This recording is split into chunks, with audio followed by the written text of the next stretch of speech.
Let me test this one out compared to the 7-inch that I'm going to install later. So this is just going to be a basic test for sound, speed, all that jazz, all the fun stuff. So here we go.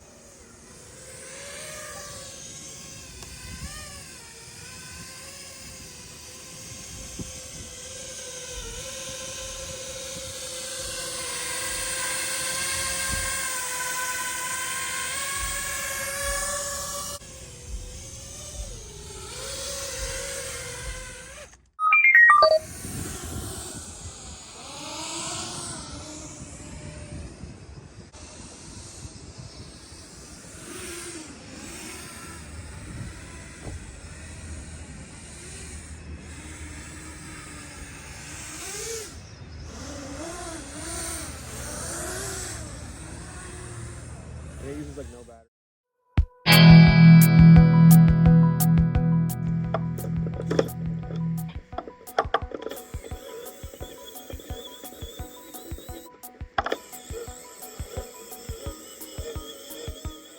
That's okay.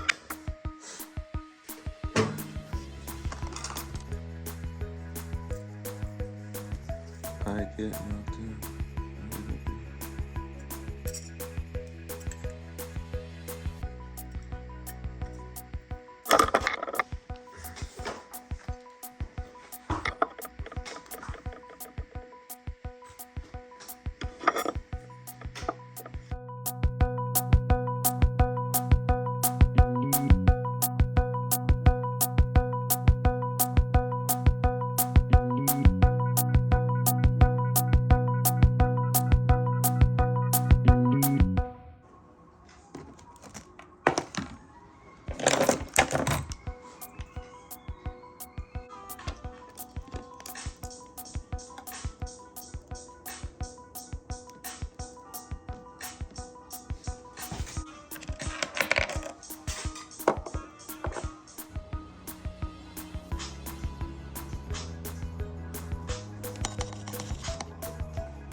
The 7-inch drone in all its glory. I put on the LEDs because I didn't have enough wire, and then I actually found wire afterwards. So I put these LEDs on for no reason other than to suck more battery and have worse flight time, possibly.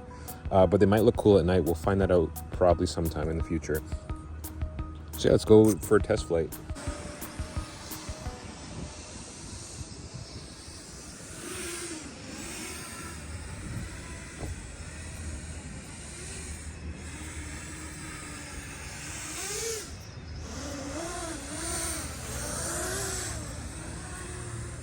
And it uses like no battery, which is a bonus. All right, going to landing.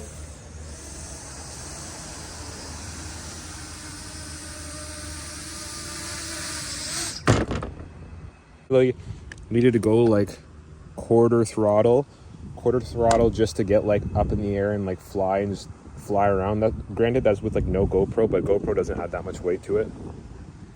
So that's just so I'm gonna do a lot more testing with this, with the cinematics and whatnot. And also I'm gonna try to, I think tomorrow I'm gonna try to do some long range stuff. We'll see how far I can take this. I might install GPS on it. I have a micro GPS, a very tiny one. So we'll see with that.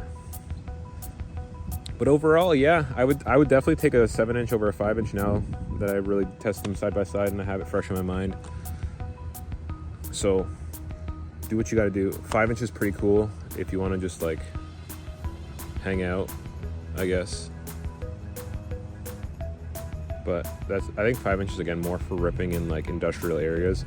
Where I am, it's more forest and not really, there's not too many abandoned buildings that I've found. If someone knows of them, but someone should make a list. Well, all the abandoned buildings are just like abandoned houses. There's not too many large structures like in the States or in Europe, how they have factories and whatnot. So, yeah.